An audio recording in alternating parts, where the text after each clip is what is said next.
Okay, sir.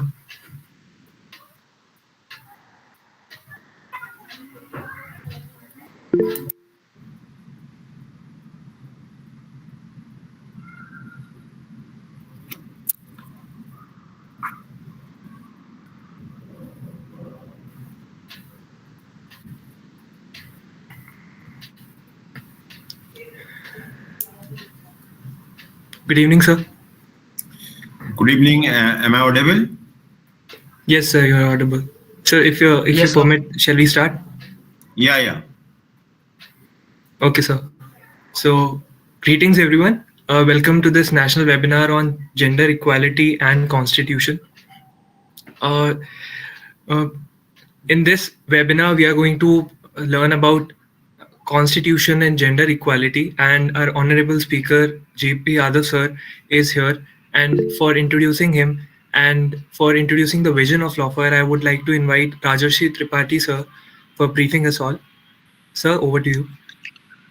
Thank you, Manik. Good evening, respected sir, and all the participants. Welcome to today's webinar, where we delve into the world of legal education and empowerment with LawFoyer. What is LawFoyer? LawFoyer is a student-centered legal portal that is transforming the way future legal professionals access resources and opportunities. LawFoyer is not just a platform; it's a commitment to empower the next generation of legal minds. Our mission is clear: to make law simple and accessible to all. We provide law students with free access to a wide array of resources, including the latest news on legal job opportunities, exam study materials, career guidance straight from industry experts, and much more. Central to our ethos in the nurturing of talents, LawFire organizes national legal writing competitions, quiz competitions, and other contests open to students across the country. These competitions not only provide a platform for participants to showcase their skills, but also offer them the chance to win exciting prizes and gain visibility within the legal community. Today, we invite you to explore the world of opportunities that LawFire has to offer. Whether you are a law student eager to enhance your knowledge or an industry expert looking to share your insights, LawFire is the place where legal aspirations meet endless opportunities. Thank you for joining us, and let's embark on this enlightening journey together. Over to you, Manik. So, I would like to introduce the esteemed moderator of this webinar, Ms. Rupali Gupta ma'am. Ms. Rupali Gupta ma'am is an associate professor of law at PSIT College of Law, Kanpur. She has completed her master's in law from HPNLU with specialization in constitutional law. She has qualified UGC NET in her maiden attempt. She has successfully completed numerous diploma and certificate courses. Being an enthusiastic academician, she has organized and participated in numerous seminars, conferences, and workshops as a speaker, delegate, and listener, and has several research paper publications to her credit. So, I would like to invite Ms. Upali Gupta ma'am to address the audience. Over to you, ma'am. Good evening, everyone. And I would like to take this opportunity to express my heartfelt gratitude to all those who made this webinar on gender equality and constitution addressing legal perspective a great success. First and foremost, I would like to extend my sincere thanks to our esteemed speaker, Professor Dr. JP Yadav, Director of Amity Law School Lucknow campus. Your insightful presentation and expertise on the subject matter have enlightened us all. Your dedication to promoting our gender equality and your deep understanding of the constitutional provisions have inspired us to work towards creating a more just and equitable society. Thank you for sharing your knowledge and wisdom with us. Furthermore, I would like to extend my appreciation to LawFoyer for organizing such an exciting and informative webinars.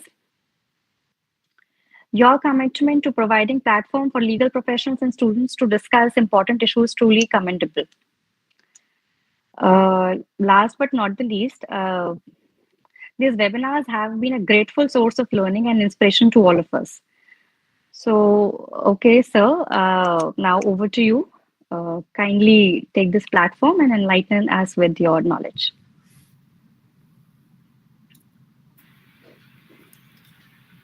Now, I would like to invite Rajarshi sir to brief about how we are going to proceed in this webinar.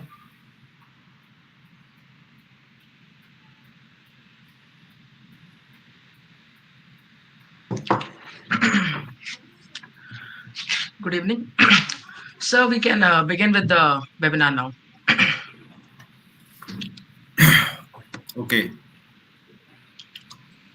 Thank you, everyone, and thank you, the LawFoyer and the management of the LawFoyers. And certainly, it is a very pleasurable moment for me to address on this platform of the LawFoyer, particularly because you are the alumni, you are the student of the Amity, and maybe on future you will be an alumni. So you have a very good, kind of entrepreneurship, and you think beyond the outbox. That is really very appreciable, and I appreciate Amal, I appreciate Rasri and some other students of the Amity Law Schools. And I'm thankful to you that you give me an opportunity to share my views on the topics gender equality and the constitutional provisions. So this is really a very pleasurable, and I always believe to disseminate the knowledge and information to all the students, because it's our duty that whatsoever we contents receive from the books and any other sources, it should be disseminated among the students, so that you are the budding lawyers and you are the budding professionals. So in futures, whatsoever we have, and you just learn from all the senior faculty and the senior professors, so that you can translate the knowledge into reality. Because the main thing is that whatsoever you learn, you must be translate into reality, because knowledge is not restricted only up to the mind. It should be it should be go to the practical aspects or an application level. So today a topic is very, very useful, very important, and I try to satisfy your viewers, your listeners, by my own limited knowledge on the topics. So thank you very much. So gender equality and the Indian Constitution, this is the topics is given by the LawFoyers management. Actually, there are few things which I want to be shares with you. That first you have to clarity about the gender. Now there are certain other kinds of the gender are also we consider. Earlier there was only male and female, but now the bracket is actually broader. So many others, also we consider as a part of the genders. But before that, we should know what is the law actually. And until unless we do not have a clarity about law, it is difficult to understand what exactly, the next things which you must be understand. So, there are always be a myth, and there was no universal definition on the law, and various jurists trying to define the law. But there was no unanimous, definition in which all the jurists agreed that this is the proper definition of law. So definition of law is difficult, but it is easy to understand. So what I understand about the laws that I want to share with you. See, the law is actually is a tool or is an instrument by which we control the society, right? So the object behind the formation of law is always be to control or regulate the society, the people, the humankinds. So therefore, law should be discussed in a broader sense, and always when there was no law as such, which is present now, which is a product of the legislatives, assemblies or the legislatives, different kind of legislative parliament or the legislative assemblies. And before that also there was society. Before that also there was the peoples were lived. But how they regulate when there was no democracy, when there was imperialism, when there was a monarchy, at that times there was no parliament, there was no enactments which we are familiar right now. So at that times how the society regulates, so that is so that must be understand. Then you understand what is exactly the role of the legislators nowadays. So initially, I firmly believe, and I also read from various books and various sources, that law actually have a three. Law is a 1/3 portion to regulate the society. Other than the two important tools which regulate the society, which regulate the mankind, is actually the religion and the morality. So religion, morality, and law all together actually regulate the human behavior. And before that, there was no law, enacted laws which we are familiar right now. There were two important tools which work together, that is religious teaching and the morality, right? So religious teaching also regulates, the human behaviors. If you just visualize to yourself, you just visualize to your day-to-day working, then you find out that you are guided by the religious teaching, whatsoever your religion. It doesn't matter whether you are a Hindu or a Muslim or a Christian or Jew or any other, or Bodh or any. So you are just regulate to your human conduct on a daily basis by the religious teaching. And rarely, you faces the law provisions, particularly civil laws or a criminal law or any other kind of law. So generally, a peace-loving people or a peace-loving human being is actually regulated throughout the life by the religious teaching. So in this way, we can say that the religious teaching is very, very important to regulate the human behavior. Other than that, the another important tool is morality, right? Exactly. Morality is a very personal things, whereas the religious teaching or religions is a very wide spectrum, and it is applicable on all the person who have a belief on a particular religion. So that's why all the peoples across the same religions, they are guided or they are regulated their behavior by the religious teaching.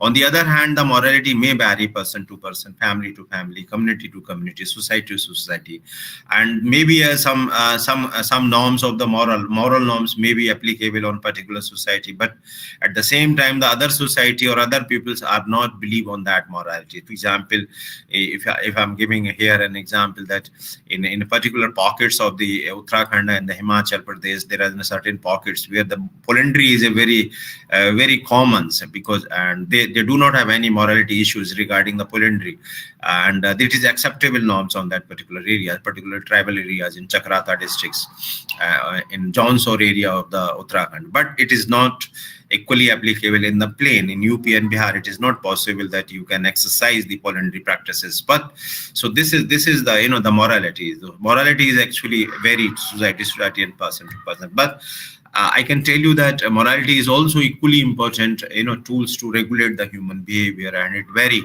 society to society and it vary person to person, no doubt about that. Then the third one is the law. So law is actually, which we are familiar about the law. We all know as a student of law, there are three important sources of law, that is custom, precedent, and the legislation. They all together form the law, right? So far as origin of law is concerned. But it is actually play a 1/3 role to regulate the human behavior. So 2/3 part is actually the old and ancient source of law, that is religious teaching and the morality. And third one is added when actually across the globe the democratic system adopted by the human civilizations. It is beginning with some European country, and later on is spread across the globes. And India is also be a part of it, and we are having the post-constitution law as well as pre-constitution law, and it is still relevant. Recently we just we are going to repeal the Indian criminal laws, all the three laws which are very important, which were prevailing more than 150 years. From 1st of July, we are going to replace that law. But it is a pre-constitution laws which is working, which is regulate the human behavior in Indian society or Indian fauna. So this is actually a law. So just I want to tell you that law is actually a 1/3 part to regulate the human behavior. So this is actually easy to understand what exactly the law, rather than we just confuse or we just wasted our time or energy to define the laws. So we know that the Austin defined in a different way, HLA Hart defined the law in a different way, and the Savigny says something else, and the Henry Mann says something else. But they are not a common acceptable definition of law. But we understand what exactly the object and the purpose of law.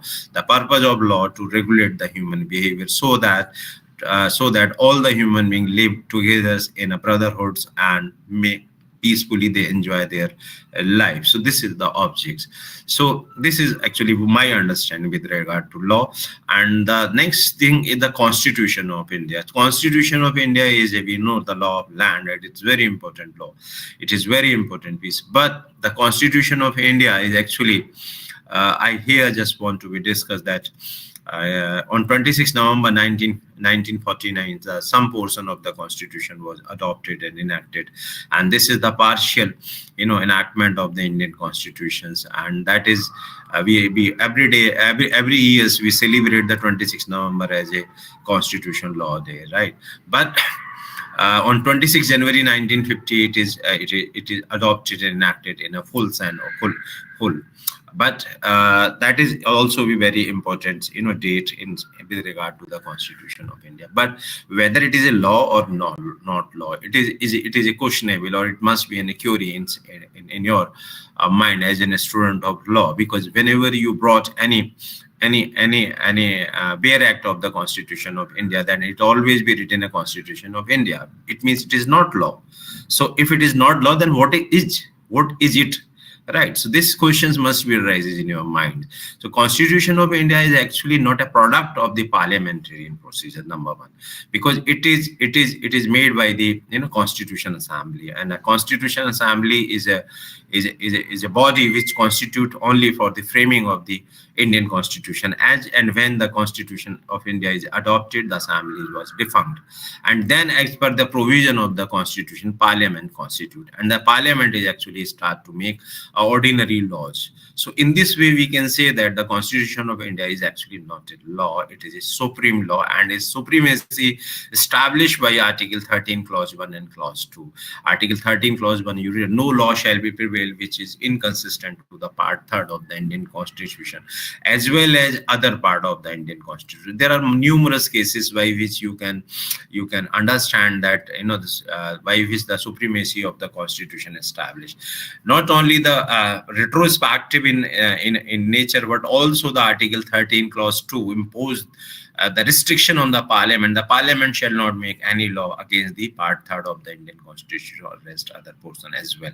So these are the two articles, actually Article 13, Clause 1 and Clause 2 establish the supremacy of law. It means it is not ordinary law, it is supreme lexa, it is supreme law, it is not an ordinary law. Ordinary law is actually a product of Parliament and other legislative bodies. On the other hand, the Constitution of India is a product of the Constitution Assembly. That's why whenever any inconsistency found in any laws, people of India have a right to challenge that law, and that should be either declared by the unconstitutional or the ultra vires as per the cases by the apex body, that is Supreme Court. So this is the Constitution of India. Then if you brought any books in which it is mentioned the Constitution Law of India, right? For example, if you purchase a book of Constitution Law of India of MP Jain, VN Shukla, or HM Sirvai, or any other kind of books, then you always be found in the front page that Constitution Law of India. So then how the Constitution of India transform into the Constitution Law of India, that is important. That is important. You must be knowing what is the difference between the Constitution of India and the Constitution Law of India. The Constitution Law of India actually are a commentary written by so many authors, different authors, and they include not only the other sources of law, but also they also give all the three sources, which are actually a custom, precedent, and judicial and the case laws, right? And legislation also in the form of amendments. So commentary always be written, either it is written by the MP Jain or VN Shukla or HM Sirvai, if you go, and then they incorporate the amendment of the let down by the Parliament, and also the case laws, and also sometimes they include the international convention as well as the customs. So that's why the commentary is actually usually they have wrote on their front page that is Constitution Law of India, whereas in Where Act is always be written a Constitution of India. So this is the basic difference which you must be understand, my dear, that it is the Constitution of India and the Constitutional Law of India. So these are the important things which actually now next thing is about the yes. Can you go into the earlier slides? First one. Yeah. Next.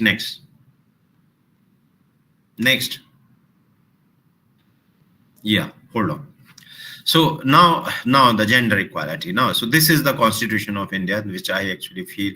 So this is simply in a connection between the law, Constitution of India, and the Constitution, law of India. So this is my understanding with regard to the topics. Now, come to the topic, that is the gender equality, right? The gender equality. I just try to establish. There are 3 or 4 parts of the Indian Constitution in which the gender equality is expressly mentioned. So it is the first part in which the equality clause is very important. That is preamble, and the second one is the fundamental rights, and the third one is the fundamental duties and the directive principles. So paramountly or prominently, these are the 4 provision of the Indian constitutions in which gender equality is established, and this is actually a gift of the constitution makers for the women, the entire Indian women. And I think that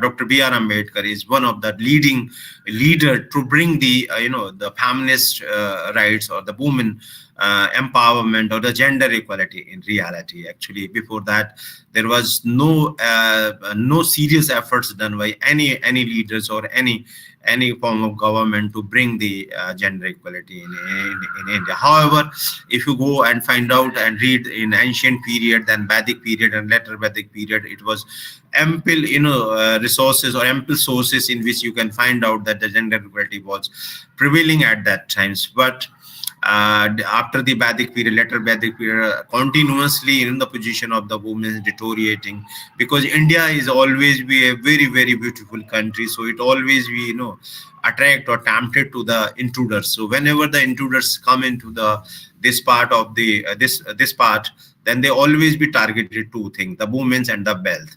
So this is wealth they carry with them, and sometimes they also establish that their monarchy or their dynasty or their legacy over here, but still they targeted the women's and the wealth. So that's why the Indian peoples or native have no option to hide their women's. So this is one of the reasons after independence or after adopting the constitution, the B.R. Ambedkar forces or to bring the gender equality in reality. So this is the reason. So I think all the women should be respect to Dr. B.R. Ambedkar. You are listening this my lecture. You are the students of the law, and you are freely moved to here and there across the India just because of the B.R. Ambedkar. So B.R. Ambedkar is the pioneer in this modern world to bring the gender equality in reality, and they have lot of things which we have. Even he is responsible to bring the Hindu code by the Hindu marriage laws and the Hindu succession act. These all are laws drafted in which he always try against their leaders like Jawaharlal Nehru and the Sardar Vallabhbhai Patel to bring the position position of the woman strengthened, by which now the women are realizes, and they have the some property right as well. And we also know about Hindu laws in which now the daughters are added as a co-partnership after the 2005 amendment that I will discuss later on. But certainly the important things which is mentioned in the preamble, fundamental right, fundamental duties, and directive principles, these are credit goes to Dr. B.R. Ambedkar and his team, which is actually together constituting the drafting committee of the Indian Constitution. So the Constitution not only grants the equality to women, but also empower the state to adopt the measures of positive discrimination in the favor of the women. That is also be very important. So let's next slide, please. Next slide. Yeah. So this is the preamble of the Indian Constitution. The preamble of the Indian Constitution always be very, very important. In see, every enactment have the preamble, but the preamble of the Indian Constitution is more important and more weightage as compared to the other enactment, because this preamble actually made by the Constitution Assembly, whereas the other enactment, new enactment preamble made by the Parliament. So this is the basic difference which you must be understand. Now, if you read the preamble, it have 3 parts. I just classify this preamble into 3 parts for better understanding to my dear student. The first part of the preamble is actually, I read for you: "Be the people of India, having solemnly resolved in the solemnly resolve in and constitute India into the sovereign, socialist, secular, democratic republic, and to secure to all the citizens. This is the first paragraphs which you read which by your own, and if you have Whereact, then you can open it. So now this you just try to understand what exactly the constitution maker want to say. Now they have said the "We the people of India," having solemnly resolved to constitute India and a sovereign, socialist, secular, and a democratic republic. You know very well, by the 46th Amendment, there are two words were added which were not present originally, original preamble of the Indian Constitution, that was added by 42nd Amendment. But by this paragraphs, which I understand, and you may agree to me, that this is actually promissory parts. We do the promise with the people of the India that we bring this country to socialist, secular, democratic, and republics, right? So these four terms actually were not present at that time.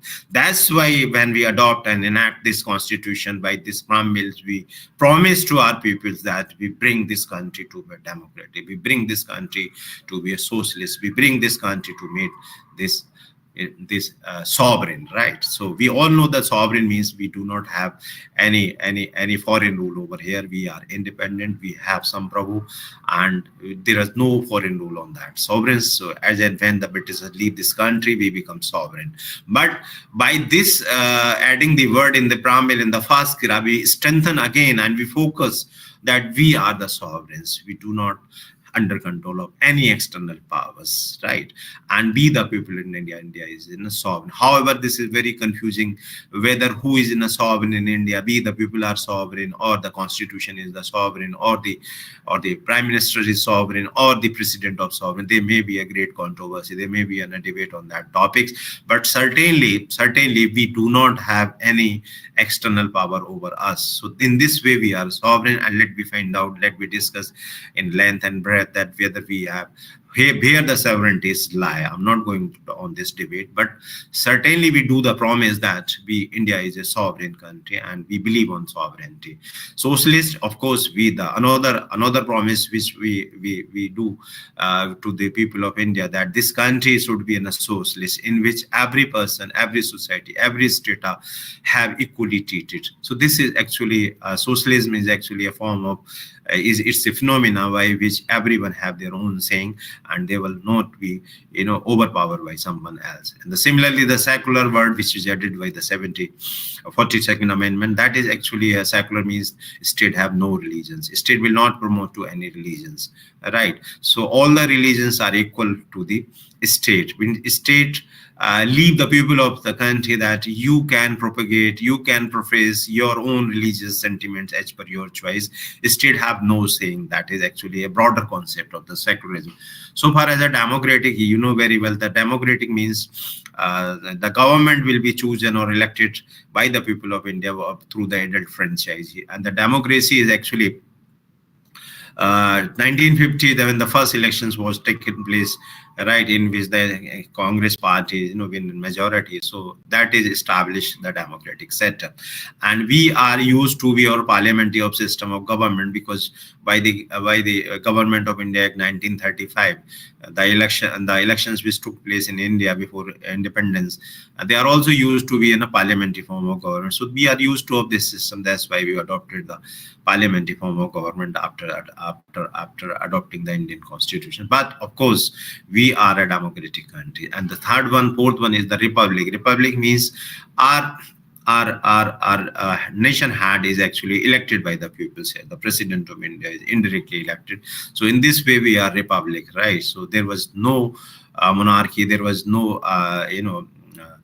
the other kinds of things which, because we elected our head of the nation through the and indirect elected. So this is in this way we are. So I just tell you this first paragraph is actually a promissory parts, and we are able to fulfill this promise. And if it is not fulfilled the promise in totality, then in futures we will try to strengthen all the four elements which is present in the first paragraph of this. Then the second one is the justice, social social justice, social, economic, and politicals, right? So this is actually, and the liberty of thought, expressions, belief, faith, and worship. Then equality of status and opportunity, and the promote among them all. And then the fraternity, assuring the dignity of the individuals and of the unity and integrity of the nation. So this portion is actually differ from the first portion or a first paragraph. So I just bracket of this portion as a resolutionary part. Actually, this is the resolutions which we taken as a citizen of India, or as a people of this country, that we bring the justice in society. This is our resolution, because this is actually brought by so many, and this is actually the mandate or the resolutions of imposed on the parliament of the coming government after 1950, that you should try to bring the justice. And this kind of justice should be a social, economic, and political, and government is trying to bring the social and economic justice and a political justice. We all know that by the 73 constitutional amendment and the 74th constitutional amendment, political justice is brought into the third tier of the government, that is a local self-government. So this is one of the way to bring the political. In fact, the other kind of reservations which are given under the various provision of the Indian Constitution, government is also try to bring the political justice. So far as economic justice and social justice is concerned, we all know that after the independence, throughout the Indian, all the states, Jamidari Abolition Act was introduced. And we are in UP and Uttar Pradesh Jamindari Abolition Act and Land Reform Act 1950. So why this act is actually brought the economic justice in our society? Because the land gravers or the landholders who have the more than 12-acre land, that land is seized by the government, and then it is distributed to the landless people. So this is one of the way by which the economic justice brought by the government of India after independence, or after adopting the Indian Constitution. Other than that, also they just impose the limit on the income. So that's it. The direct tax is actually, income tax is one of the way by which the government is bring the economic justice. There are so many other measures, because this is not the area today of discussion. So I'm just going to brief discussion. And then the social justice, Article 17, abolition of untouchability. And there are so many other provisions by which the government trying to bring the social justice in the society. There was no discriminations. So this is why we can brought the social justice. But of course, these justice is actually in a paramount of the parliament of the government, coming government after 1950. Liberty of thought, expression, belief, faith, and worship. That is actually a very important line, but that it is in a fundamental right. All these, the liberty of thought, it is mentioned in Article 19. Expression, that is also in a part of 19. Belief, faith, and worship. This is also with freedom of religion.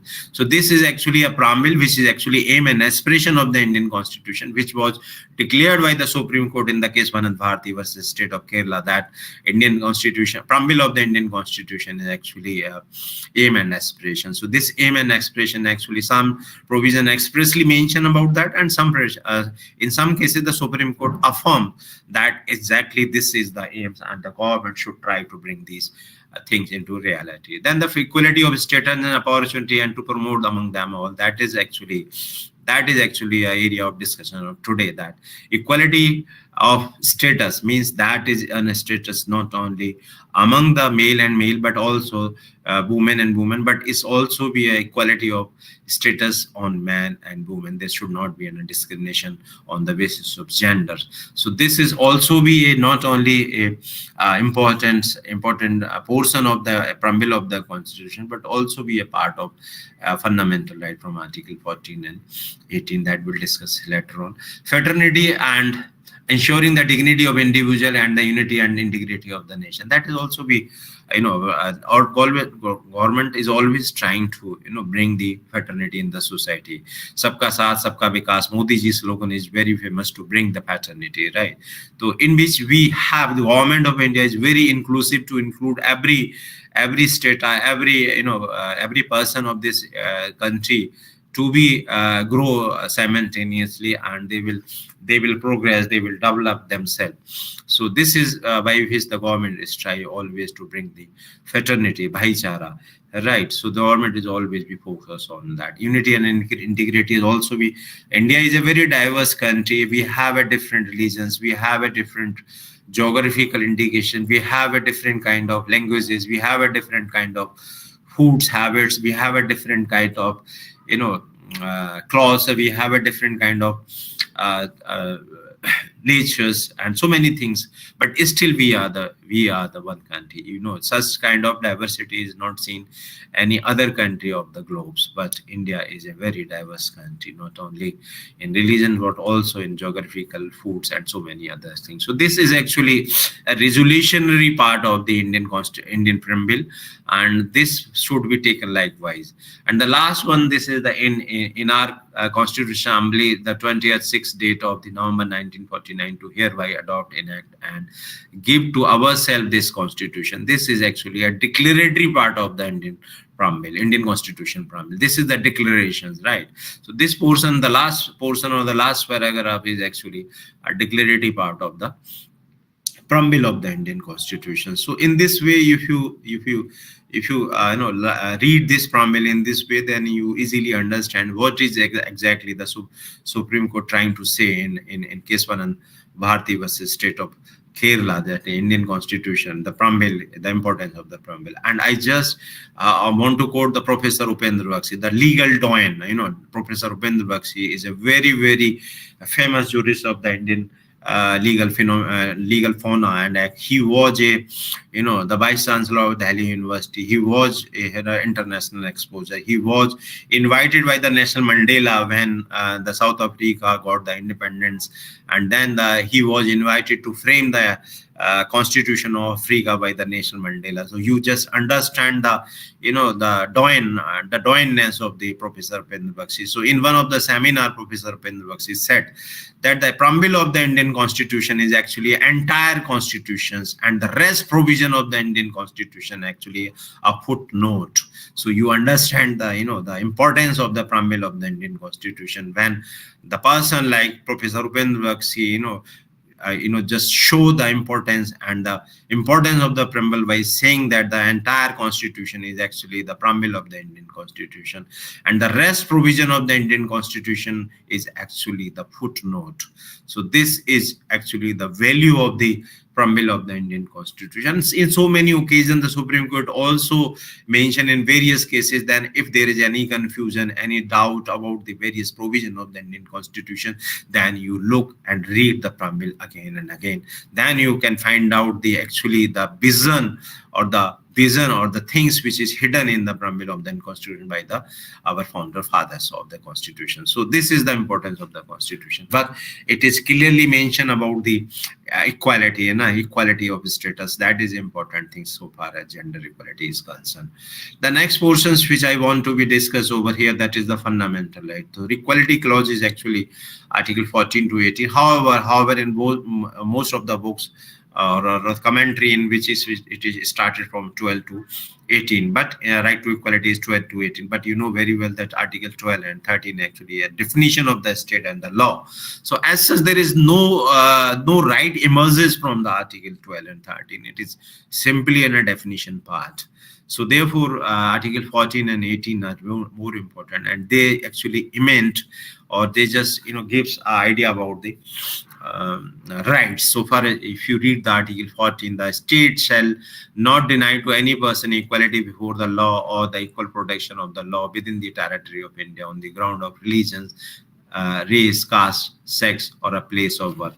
So this is actually a very important things which you must be understand that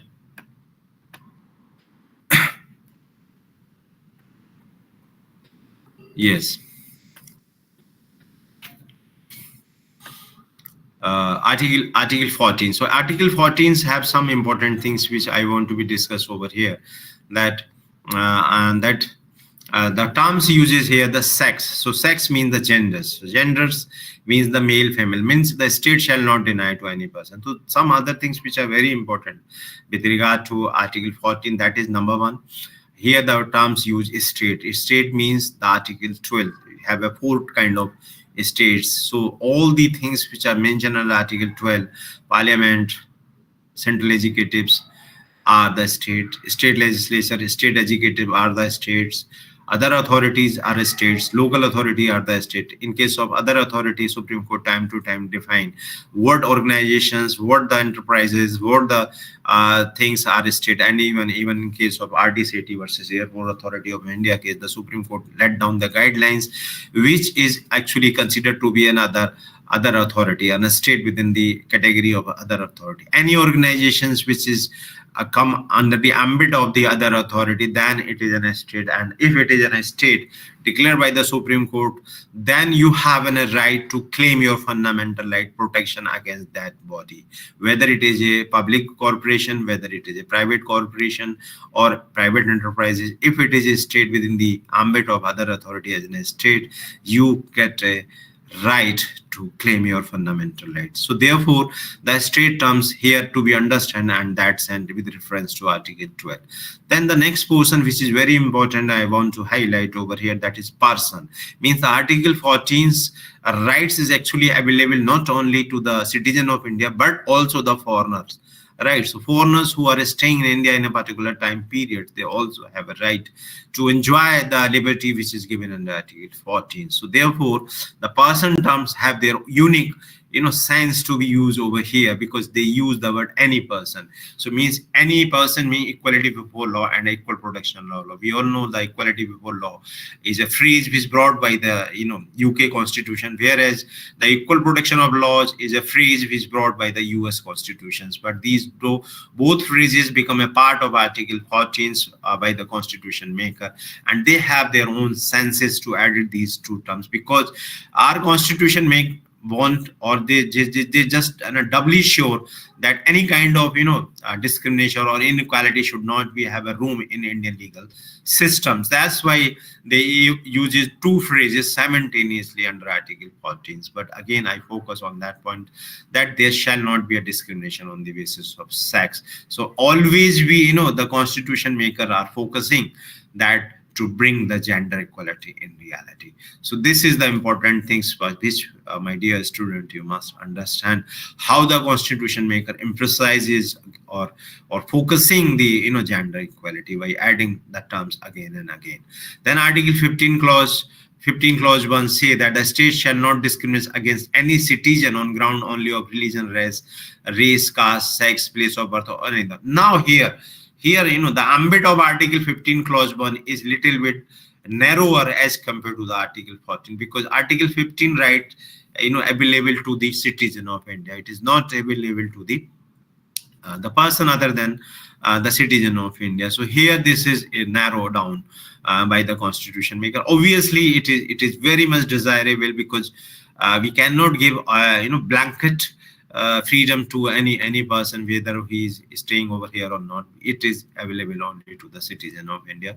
So in this way, Article 14 and all the guarantees which is given by Article 15, which is available to the citizen of India. Then Article 15 clause 2 say no citizen shall on the ground of only of religion, race, caste, sex, place of birth, or any of them, to subject to any disability, liability, restriction, or the condition with regard to A. Article 15 clause 2 subclause A, access to shops, public restaurant, hotel, and place of public entertainment. Article 15 clause 2 subclause B say the use of wells, tanks, bathing ghats, roads, and place of public resort maintained wholly or partially out of state fund or dedicated to the use of general public. So this is also be very important, the provision of the Indian Constitution, and that is actually at par should be given, that you do not discriminate on the basis of religion or on the basis of caste to deprive to some person of the people to do not use the wells. And on this I just want to be shares with you that about the Bandit Queen. If you go and see the movie of the Bandit Queen, the Phulan Devi, the episode, if you know about the Phulan Devi, then she was punished by some of the pupils of the upper caste just because she taken water from the well of the upper caste peoples, and she was treated illegally, or she was insulted by publicly by some group of people, and reason being she become the dacoit in coming days, and she took the revenge of that people. So that is actually the just because of article 15 clause 2 subclause b, the access of wells was not available. And so this become become a bandit queen, become a movie on that. And that and the characters of the Indian fauna, which is never be should not be taken. But what we do that in our society, such things are actually working even after the adopting and enacting Indian Constitution. And of course this was the incident in 80s, but the Constitution was enacted in 1950. But after 30 or 40 years, the government of India is not able to brought this the mandate of the Indian Constitution, that is article 15 clause 2 subclause b, to access the oil, access the wells to all the peoples of this country. And reason being the Poolan Devi become a dacoit or a bandit queen. So this is just because of the waters, that you cannot take the waters. And this is nowadays the things are not in such a way, but now the things are very much improved. But certainly it was things which we relate with the article 15 clause 2 subclause b. And then the another important things which I want to be shares with you, that is the provisions of the article 15 clause 3, in which nothing in this article prevent the state from making any special provision for the women and children. Now this article actually show the foresightedness of the Indian Constitution makers, because they know that the women of this women of a man and women is always be not physically or physiologically fit as compared to their male counterparts. So therefore they need a special provision, therefore they need a positive discrimination. So therefore our constitutions maker expressly mention or give a mandate to the Indian political system that you make a law against in the favor of the women, and it would not be challenged against any person or a male counterpart on the basis of article 14, because this is a special provision. And because of maternity character and physiological anatomically differences, their strength is not as good as the male counterpart, therefore they need a special preferential treatment, and that should be reasonable or genuine. So there is no issue as such. Then Amal, is there any time limitation, or I can continue? Okay. So next, you just go 16 clause 1. Yeah, the 16 clause 1 is that there shall be an equality of opportunity for all citizens and matter relating to employment or the appointment to any office under that. This is a very important article, which actually I want to be focus on that, because see, this is the equal opportunity. I always believe there is no need to give a preferential treatment to the women or to a female. There is only one thing which we can do, that provide an equal opportunity. And this is actually a part of the Indian Constitution, or a part of the fundamental right under Article 16 clause 1. But it should be, the common things which exist around us, that we should change our mindset and we should give the equal opportunity to the women. And if we give the equal opportunity to the women, certainly they raises their living standard. They always keep the flag high of the Indian fauna. So that's why the only thing is that we not give an equal opportunity due to some or other reason. Sometimes there is a restriction, sometimes there is a fear in the mind of the parents. But whenever any parent or any family give the opportunity to the daughters equally, then they bring the laurels for their families. So this is the important things, right? So my dears, here there is no need to be give a preferential treatment. There is only a preferential treatment that you give the equal opportunity to our females, our women. And if we are able to give that, then they bring the laurels to not only their families, but also for the society to whom they belongs. Now next, Article 16 clause 2, no citizen shall on ground of only of religion, race, caste. Again the terms use 6. So again reaffirms by the constitution maker that you should not discriminate on the basis of sex. It means gender, whether it is a male or female. Again you go and read carefully, then you find out again and again the constitution maker use these terms, that bring to gender equality in reality, in a real sense. Then finally, our fundamental duties under Article 15A, subclause E or 5, you may be read as per your choice. It's sometime in some book it mentioned Article 15A 5 or E. So it brought and promote the harmony and the spirit of the common brotherhood amongst all the people of India, transcending the religions, linguistic religions, or a sectional diversity, and the renounce practice derogatory to the dignity of women. Means this is the fundamental. Before that, I just want to because the fundamental duty was chapter was not in Indian Constitution in the Emancipation. Later on, it was added by the 42nd Constitutional Amendment. Actually, at that time, the Srimati Indira Gandhi was the Prime Minister of India. She constituted Fundamental Duties Committee under the chairman of Sardar Swan Singh. Sardar Swan Singh was actually a chief minister of Punjab at that time. So under the Swan Singh Committee, it gave the recommendation to the government of India to bring the Part 4A as a fundamental duty chapters, and he added the 51A. He gave the 10 duties which were as such incorporated under Article 15(1)A as a fundamental duty in a new part 4A.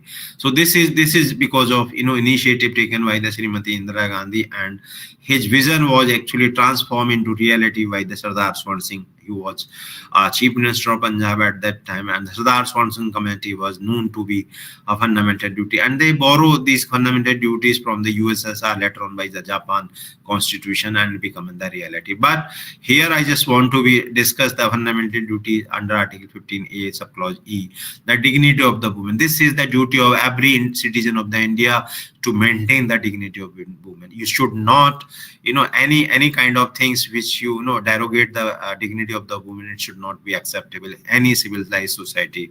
So therefore, in every conditions, we should maintain the dignity of the women should always be a very, very poised, very, very dignified in our country. In our there are a lot of goddess having a status of the women's the status of the woman, or Durga, Lakshmi, and nowadays in the coming month we are going to celebrate the this is Ram Navami, and then all kind of Durga Puja will start from the April 1st week. That's always in the year two times we celebrate and we devote the entire 9 days or 7-8 days for the women. So this is actually this is the beginning of we should be thankful to our forefathers. So they just try to maintain the dignity of the woman, and they also be treated likewise. So this is the fundamental duty. Next slide, please. Next slide. Yeah. Now the directive principle of state policy. This is the fourth of the Indian Constitution, and as the name revealed, these are the directives given by the Constitution to the government of India. Means whenever the governments try to make a policy, programs, or any laws, they should be take a guidance from the directive principles. That's why the name is reveal the directive principle. These are the directives given by the Constitution to the forthcoming government. And since the first government until current government, always we try to incorporate these directives whenever they make any program or policies. But here in terms of gender equality, so I want to focus on the Article 13 clause A, the state to direct the policy towards securing the men and women equally the right of adequate means of livelihood. This is actually a very important article. It always be emphasize or a focusing or pressurize to the government to give the adequate means of the livelihood. So adequate means of livelihood means this is one of the reasons that the Constitution. In 2005 there was a change, or there was an amendment in the Hindu Succession Act, that you should give equal means of livelihood, and reason being that the parliament brought the amendment in 2005 and add daughter as a co-partitionary. So actually this is a mandate of Article 39A. So government is always be endeavor to realize or to actualize the principles which is given under that under Part 4 of the Indian Constitution, that is the directive principle of state policy. Then Article 13, Clause D, the equal pay for equal for both and women. This is very, very important. And this is the directives. It means at the time of the Constitution, there was a difference in the remuneration of the men and women, but it was not acceptable after the adopted Indian Constitution. That's why it is specifically mentioned that the women and men will be equally treated in terms of pay, in terms of remuneration. And there has also been a very leading case, Randhir Singh versus State of Haryana, in which the Supreme Court affirmed that the men and women will get the equal remuneration for equal work. So this is actually, nowadays, the equal pay for equal work is become a fundamental right. And you also know that, there is a difference between the directive principle and the fundamental right, that later on, that is directive principle is non-justiciable, whereas fundamental right is justiciable. But as and soon the directive principles get the status of the fundamental right, it become also justiciable. For example, right to education, which is a fundamental right nowadays under Article 21A, later on Act is also passed in 2010. But before that, there was a directive principle under Article 40. Right to education is a directive under Article 40, but later on it become a reality, that is a fundamental. Similarly, Article 39 Clause D was a directive principle at that time, but now it is a fundamental right. It is a very much a part of Article 14. So therefore, this is the important things which to bring the gender equality in reality. Then the Article 39 to promote the justice on the basis of equal opportunity and to provide the free legal aid by the suitable legislation or scheme or any other way to ensure the opportunity for securing justice are not denied to any citizen by reason of economic or other disability. This is also be important, which provide the equal opportunity, which give the mandate or a direction to the government of India to bring the equal opportunity, not only male but also female. So this is also be taken in considerations when you discuss the constitutional provisions with regard to gender equality. Then Article 42, the state to make the provision for securing just human condition of work and for the maternity relief to the women. The maternity character or the maternity reliefs, maternity character actually make the women very poised, very, that is actually one of the characters which bring, in the last week we were discussing in our own faculty that the women actually included the man, right? So wo means wo plus man, means woman is sufficient to include not only male but also the female. So this woman is actually incorporate the word man. So man cannot be survive without woman, and the woman cannot be survived with man. That I will discuss later on. Now please, next slide.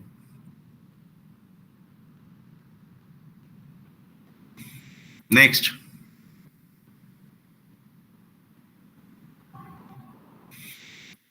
Next slide, Amal.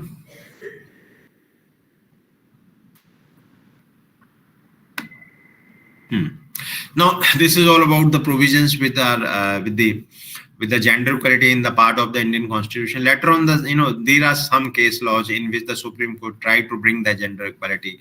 The first case which I want to be shared with you, that is Shah Banu versus Muhammad Ahmad Khan. Shah Banu case is a very leading case. I hope that you read this case, not only in family laws, but also in directive principle or in a constitution. Am I audible right now? Okay, so Shah Banu was the leading case to bring the gender equality. I just share in a brief about the Shah Banu. Shah Banu is a very old lady, after probably she is above than 60 years, and her husband was an advocate. So Shah Banu was divorced by the Muhammad Ahmad Khan, and he was not given to maintenance. But then she approached to the court. Then court gave a very petty amount to the Shah Banu by the lower courts. Then she filed an appeal against the lower court judgment. Then the Supreme Court bring this judgment, and which is very much acceptable by the society, that emphasize the maintenance right to Muslim women, setting a precedent for gender justice with the personal laws. Because at least every woman who used to be a good life, and when she was divorced, then the amount which is given by the lower court was very petty, in such an amount that lady cannot live at that time. So therefore, when she appealed, then it was revised by the Supreme Court so far as maintenance is concerned, because her husband was very wealthy and he was very renowned advocate. So this is the case by which we understand how the Supreme Court bring the gender justice in our society. Then Visakha versus State of Rajasthan, we all know that this is known to be so many posh prevention of sexual harassment. All the laws is actually outcome of the Visakha versus State of Rajasthan. Visakha is an NGO Rajasthan based, which is brought one of the incidents which took place with the one of the women which is actually working in the rural areas under the NGO, and she was raped brutally by some of the pupils, and then these things brought by the one of the NGO, and the Supreme Court laid down the guidelines, detailed guidelines, which is taking from the CEDAW or some other international convention with the protection of the women, which later on become the the one of the reasons to let down the laws with the Prevention of Sexual Harassment Act. So this is also a very renowned case. I hope you have read this case, because here I just finish this entire topic. Though whenever used to take my class, then I take 2 days for finish by one articles or one case law, but here the time is limited. So next case was a Gaurav Jain versus Union of India. It is recognized the right of children's born to prostitute, emphasizing the state duty towards the women distress. Actually, Gaurav Jain was one of the students who do the survey in Agra and some other red light areas, in which he find out that there was a lot of difficulty. The children's who born through the prostitutions act, and there was no identity of the who is the father. So this is the biggest problems with the outcome of the prostitutions. Then who will take care of their study, who will take care of their nutrition, who will take care of so many other things. But these things brought by the Gaurav Jain in the knowledge of the Supreme Court. Then the Supreme Court let down the guidelines to maintain it is a duty of the state toward the women to provide the good environment or to the children of the prostitution, outcome of the prostitution. This is important case. And then the Joseph Sain versus Union of India. This is the latest case in which decriminalize the adultery underlying the women's autonomy and equality in marital relations. Very well, this is very very good judgment. Before that, even before this judgment, in so many cases the Supreme Court is not acceptable the argument that women married women can be used as an abator. She was not treated as an abator. So therefore now the whole entire adultery crime is decriminalized by the Supreme Court by this judgment. And initially, actually, this is very to bring the honor of the Indian women, because before that there was when the adultery was a crime, actually it was I just personally feel that in such a case the women were treating as a property of the husband. So by this way, actually one of the stigma which posed on the married woman, that you are the property of the husband, that is lay off. It is now the woman is an independent human being and it treat like that. So that's why it's very much welcome step to decriminalize the adultery, and the woman is equally treated like a man. So she was not treated to be a property of the husband by this judgment. Then Abtej Singh Johar versus India promote the gender justice by decriminalizing homosexuality. That is actually I'm not favor this judgment, but obviously, but we have to accept this judgment. But you read by your own, because this case is actually I'll never be appreciate. Then the Sairo Vanu versus Union of India. This is the latest case in which a triple talaq declared unconstitutional. That is also be protect and honor of the Muslim women and safeguarding of the Muslim women by banning the triple talaq. And this is also very important. And finally, the Indian Young Lawyers Association versus State of Kerala, the Sabrimala case. The Sabrimala case is actually brought by one of the association, that's the Indian Young Lawyer, in which the women get right to visit the temples in Sabrimala, which was banned before that judgment. So this is also bring the equality in the matter of religion to the women, and this is also very derogatory systems or the things which were prevailing even until 2018. And I equate this judgment is to Bandit Queen judgment. No, she was denied to take the water from the well, and now here the the women are denied to visit to the temple Sabrimala. So these are actually both on the same patterns, which actually reflect our societal culture or a society norms, which is not favoring for the gender equality. But gradually, as and when it come into the knowledge of the Supreme Court or any other bodies, they always we do the justice with such kind of thing. Then the recently it is known wear or not to wear hijab. This was a great controversy which was raised in the Karnataka state governments when the one of the Muslim girls was she was wearing the hijab, but the school authorities denied. Then she filed the case. Then the two judge bench comprising the Justice Hemant Gupta and Sudhanshu Dhulia delivered a split verdict in the must talk about hijab ban case in the year 2022. Upholding the ban, Justice Hemant Gupta stated that considering whether the hijab is an essential practice was irrelevant to the case. He added that a ban on religious symbol was valid to maintain uniformity in the educational institution, striking down the ban. Justice Dhulia held that ban was unjustified. He stressed the importance of the education over distress score. So again, there was no clear-cut, judgment, but it was a very great controversy. I hope that you remember that controversies. Then finally, this is also a judgment in 2022 laid down by Supreme Court on 29 December in which the unmarried women actually have a right to abortions. And the judge, the panel was actually comprising by the Justice D.Y. Chanchud, A.S. Bopanna and G.V. Paradiwala, declared that the unmarried women have the same right to access abortion as the married women. So this is also be a welcoming step, because in the modern era, when the couples are usually before go to marriage, they actually and they believe to be living the living relationship, and it may be an outcome of the living relationship of the pregnancy. Then in such a case, if they are not carry or they are not ready to give the birth of that child, then they should have a right to abortions. But this case is also very much in news. And the one another thing which I want to be decode over here, that one of the counsel of this Mr. Mishra is actually my ex co-faculty when I was in a faculty in the Amity Law School, Noida. So Mr. was actually now he's not in academia. He started the practice in the Supreme Court. So this is the case actually I devote to him.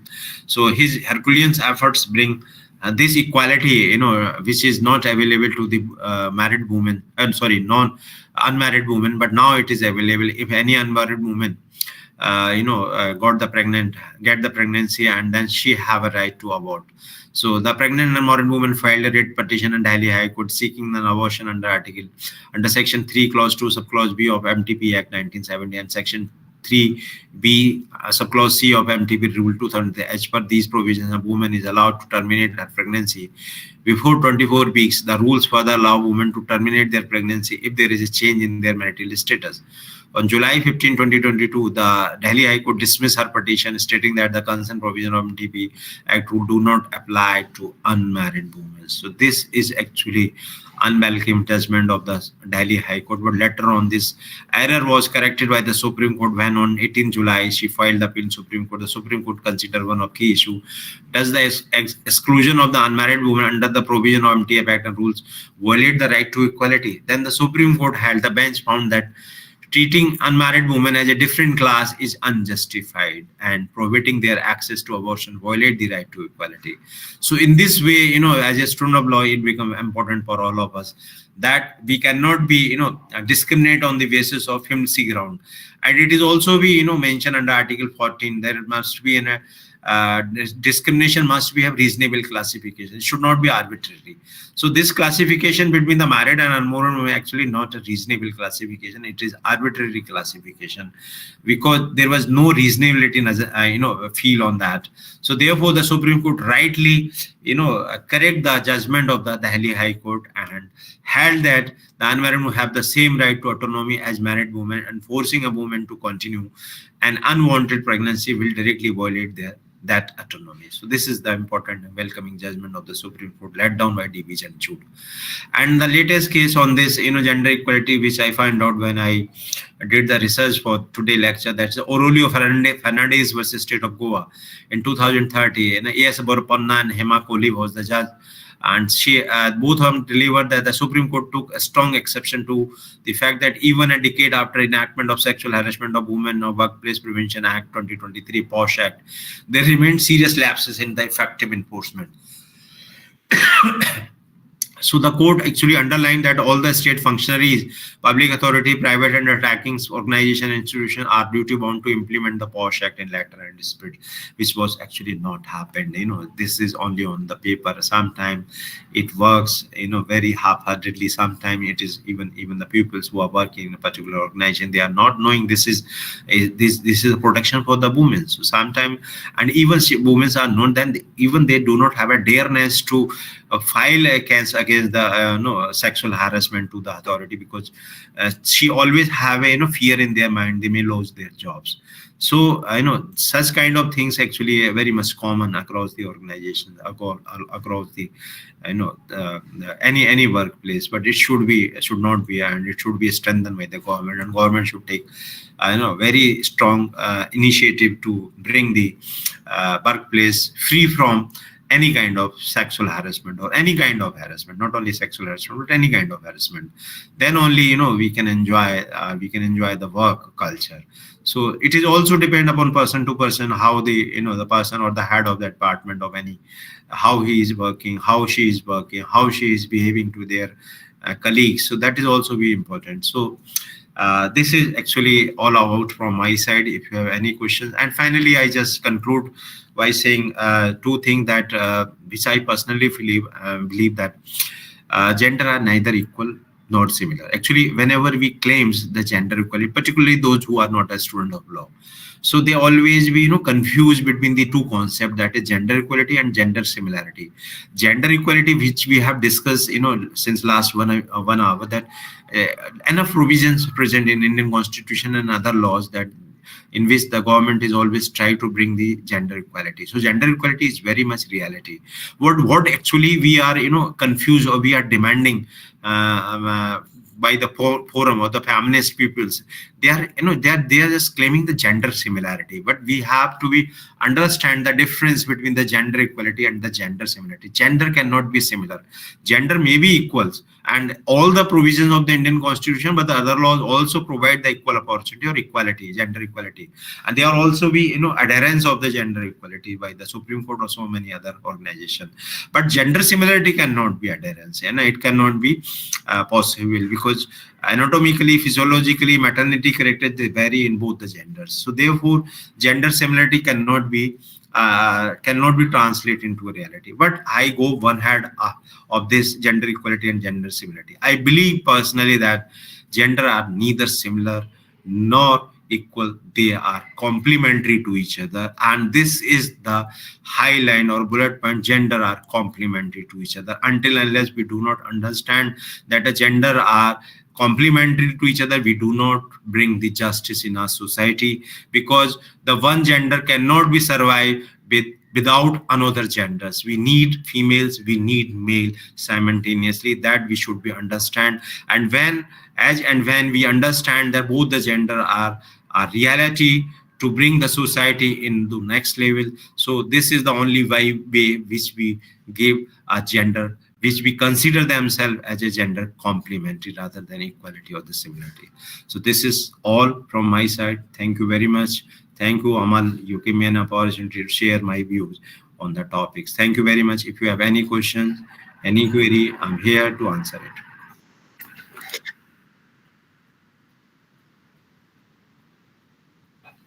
As per your choice.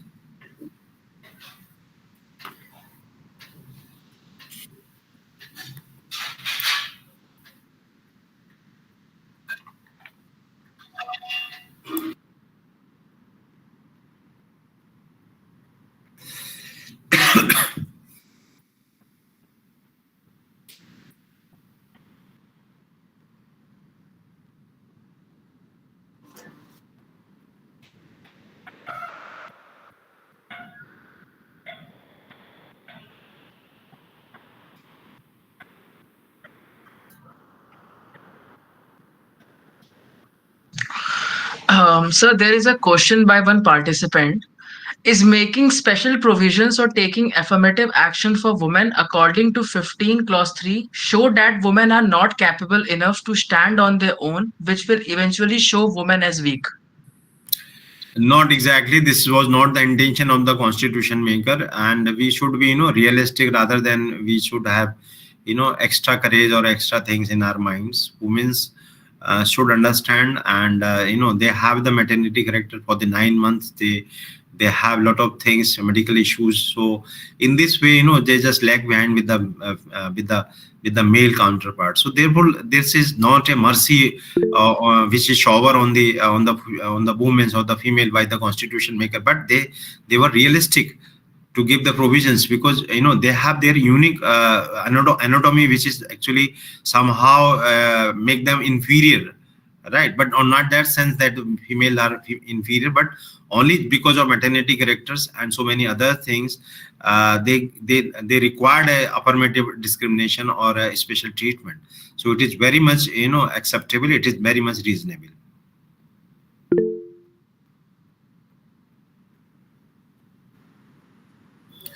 Greetings of the day, sir. Sir, this is Gayatri from Bhubaneswar.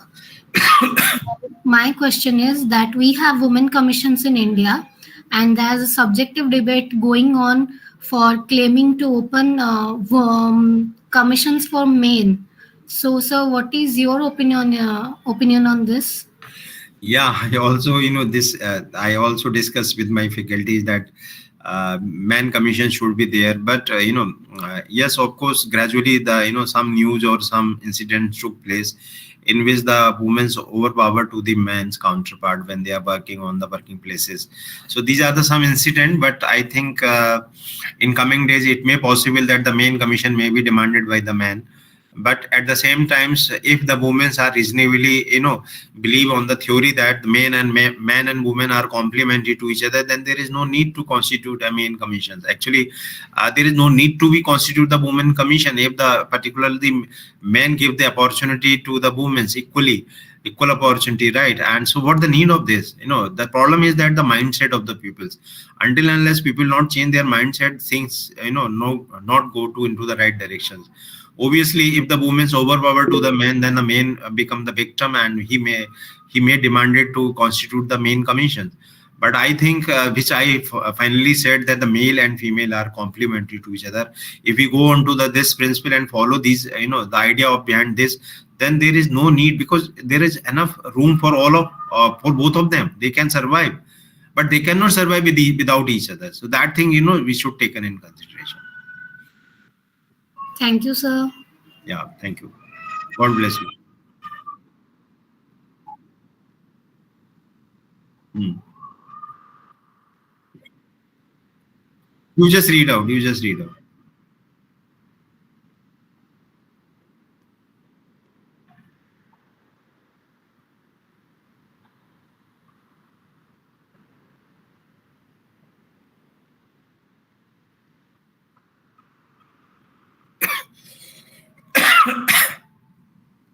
See, what actually I practices in my institute, or whenever I give the opportunity to share on the public platform, that I always be need you just there is no preferential treatment. You just give an equal opportunity, and you should. There is no need to make any legal policy or legal programs. Actually, this is somehow I believe that it is also and depend upon the upbringing of the individual, how he is upbringing, how he get the things which he learn from their families. So this is also very important. So finally, the crux of the matter is actually the mindset. If the people change their mindset, then there is no need to make a law, or there no need to make any legal principles of any organization. And if the people do not change their mindset, then law will not work, right? So there is I have begin this session by the three terms there, that religious teaching, morality, and law. If the first two is not working, then third one is also not work. Do you agree that if your you are not following the religious teaching, you are not avoiding the religious teaching, you are not abiding by the moral principle, then you are also not abide by the laws. You oftenly or frequently broken the laws, then you go to the jail. So therefore, it is necessary to make the laws every day or on a daily basis, you just strengthen the morality and the religious teaching. Then there is no need to frame the laws. And if the people are not abide by the morality and religious teaching, then certainly he or she will not be abide by the laws, legal rules. This is my opinion.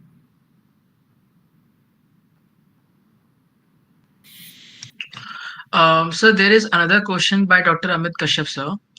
How do you envision intersectionality being effectively integrated into legal frameworks and policies to ensure that the diverse needs and experiences of all individuals, including marginalized groups, are adequately addressed? See, I'm sorry. I'm sorry. There is a very common phenomena which exists and which we generally live with that. That is, we try to generalize our own experience, but I believe that the personal experience cannot be generalized. If the same thing happened with so many peoples, then obviously it come into the general opinion or a public opinion. And if it is become a public opinion, then government or then the legislative body make the laws, because the public opinion is one of the way to compel to the government to make the laws, right? So therefore, any laws which you are discussing, which you are asking to me, is need to be raised onto that level that it is a common problems across the society, across the fauna. Then only government or the legislative body thinks to make the laws. And this is one of the reason that the Visakha case, one of later on the government realizes initially the Supreme Court take a decision and let down the guidelines, and later on after a decade or more than that, the parliament consider and make the laws, right? So it become a very common practices against the women on the workplace. So later on it will realize it. So therefore, it may be a bad experience with me, with my co-faculties or with my workers, but it doesn't mean that it is it is also a same experience by Amal Singh Patel. He may have a different experience with the same people. So then how it will generalize? Generalization means if it is take place with all the people, then the governments or the legislative body compelled to make the laws. Sir, Sasi and Vaibhav are asking that there are many laws for both men and women. But since there are also laws for transgenders and LGBTQ, but its implementation in society is still questionable. So what is your take on this? Yes, my take is actually the population of LGBTQ or transgender is very, very low as compared to the total population of the India. That's why it may be sometime neglected by the government or by the court, but certainly it is a very welcoming step. At least they are recognized by the Naj after the Naj Foundation case.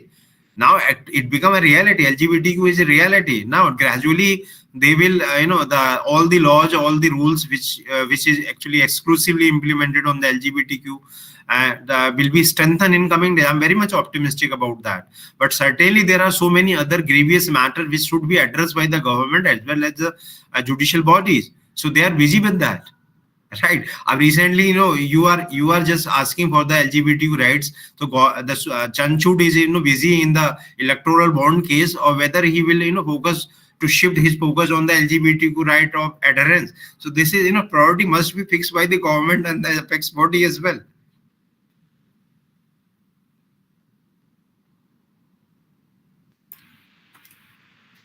Yes. Any other question? Yes, sir. Yes. There is a question by Rachit, sir. Can you please explain the difference between gender equity, gender equality, and women's empowerment? See, gender equality I have discussed. I think you understand what is exactly gender equality. Gender equality means, which I understand, that those who are on back foot, in the government of the constitution bring them on the same platforms. Right. That's why they are just mentioning in the fundamental liberty principle or fundamental duties that the sex is not to be a reason to be discriminated. Right. So by this way they are just trying to gender equality in society. And now another one is gender equality. Gender equality means you need to give something extra, something special to brought the downtrodden people on the same foot. Right, so they've been a special thing, and this is one of the tools the government of India brought the 73 or 74th constitution, and in which the reservation giving to the women, and it is also in a pending in the parliament about the reservation of the women in parliamentary elections and other the legislative body. So this is actually reservation one of the tool to bring the equity. Right, so equity means you give this some preferential treatment to particular depressed class, and then they come on the same platform, then you will provide the equal opportunity. Right, so the reservation is one of the tool to bring the equity. Right, and the other thing, women's empowerment. So women's empowerment actually is the outcome of the gender equality and the gender equity.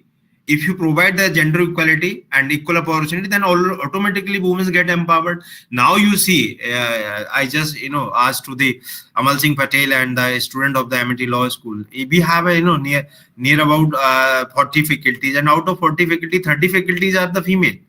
Only 10 to 12 faculties are the male. So in this way, we can say the ALS is overpowered in terms of women's empowerment. Right, so women's empowerment is always be outcome of the gender equality and the gender equity. A woman empowerment cannot be brought until unless you will bring the gender equality and gender equity. So it is the outcome of the these two phenomena. If you brought this in our society, women's already empowered. Right, and another things which is very important, which actually I discussed with my one of the co-faculty about the freedom of the women. Right, so why the women of the Europe and America have much freedom as compared to the Indian women? Because in Europe and America their successions is not discriminated. They have equally succeeded their property into the both daughter and son. We just include or incorporate this thing in 2005. So it takes more than 50 years to bring the to change the mindset of the people. The government of India is now very, very positive. Now, if their father is die and he leaves some property, then the son want to be take the property, then he should take the NOC from his sisters. And until unless the sister will not give NOCs, he will not be able to keep the property with them. So now the amendment which take place in inheritance laws in 2005 change the scenario in coming days. Right, so women's empowerment actually, which I personally feel it is an outcome of gender equality and gender equity, and the moreover thing that if until unless the women get the property and rights equally like son and daughters, then women become empowered. No issue about that.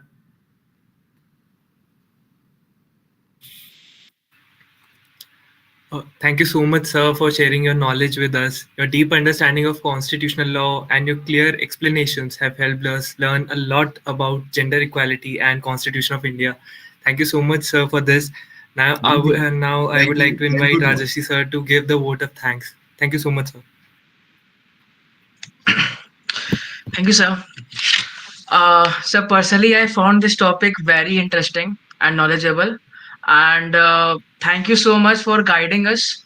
And now I would like to take this opportunity to express my heartfelt gratitude for this topic, gender equality and constitution, addressing the legal perspective.